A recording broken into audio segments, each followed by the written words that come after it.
म्हणजे जिंकले तर फुगड्या खेळायच्या, टाळ्या वाजवायच्या, बोंब मारायच्या, आणि हारले तर रडत बसायचं. आणि आता मग मोजणी काय? त्यांनी आता हे सगळे ईव्हीएमच्या बाबतीमध्ये ना त्यांनी मोर्चे काढले पाहिजेत. किती प्रतिसाद मिळतो लोकांना एकदा कळू तर द्या.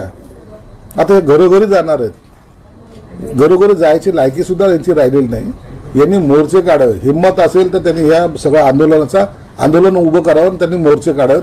आणि त्यावेळेला लोक यांना किती प्रतिसाद देतात हे त्यांना लक्षात येईल. या आंदोलनाचं नेतृत्व उद्धव ठाकरे पण करण्याची शक्यता आहे. उद्धव ठाकरे असे काम करत नसतात.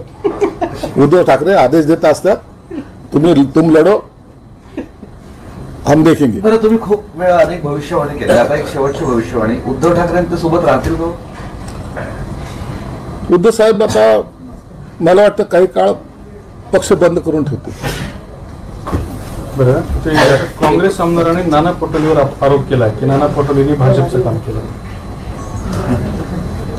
का उभाटा गटाने नाही केलं का? उभाटा गटाने आमचं काम केलेलं आहे, काँग्रेसने बी केलेलं आहे आणि राष्ट्रवादीने पण केलेलं आहे. म्हणून कोणी काम केलं याची यादी जर पाहिजे असेल तर त्या माहितीच्या नेत्यांकडे विचारा, ते तुम्हाला सविस्तर देतील. गेम चेंजर ठरलेली लाडकी बहिणीत काही निकष मध्ये बदल होणार आहे का? आणि 2100 ऐवजी तुर्तास 1500 रुपये दिले जात आहेत, आणि यात काही निकष असा आहे की महिलांच्या घरोघरी जाऊन पडताळणी होणार, अशा सगळ्या चर्चा सुरू आहे. जे पात्र आहेत त्यांना आता रेग्युलरली पैसे मिळतील.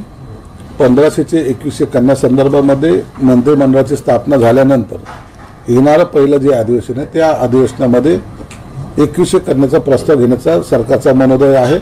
आणि तेव्हापासून त्यांना 2100 मिळतील असा एकंदरीत अंदाज आहे. वक्फ बोर्ड जे आहे ते वक्फ बोर्डला निधी दिल्याचा GR काढण्यात आला आहे. मग त्यात का गैर काय? वक्फ बोर्डला पैसे देणे हे गैर नाहीये. त्या पैशाचा वापर इतर कामाला होत असेल तर त्यांना आमचा विरोध राहील. पण परस्पर मंत्र्यांना माहिती न होऊ देता किंवा आचारसंहिता कालावधीमध्ये अधिकाऱ्यांनी स्वतःच्या मनाने काढलेलं मनाने काढलं असेल तर त्यांच्यावर कारवाई निश्चित होईल. मंत्रिपदासाठी लॉबिंगचा प्रयत्न जो आहे तो केला जातो अशी माहिती मिळते. मंत्रिपदासाठी प्रत्येक जण इच्छुक असतात. आपापल्या पद्धतीने आपल्या नेत्यांकडे जाणं, 4 कार्यकर्ते पाठवणं, निवेदन देणं, हे सर्व प्रकारे पूर्वीपासून घडत आलेले आहेत.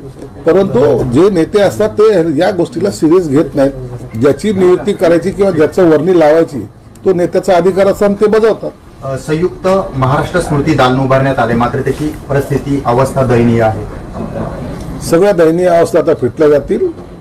सगळं जे काही कालावधी होता या कालावधीमध्ये सर्वसामान्यांचे प्रश्न सोडवण्यामध्ये जास्त लक्ष होतं. आता ही दालनाचं सुद्धा काम होईल. आणि महापौर निवासस्थानी जे शिवसेना प्रमुख बाळासाहेब ठाकरेंचं संग्रहालय किंवा त्यांचं आर्ट गॅलरी जे आहे तिथं ती सुद्धा पूर्णत्वात येईल. 6 महिन्यामध्ये त्याचं सुद्धा लोकार्पण केलं जाईल.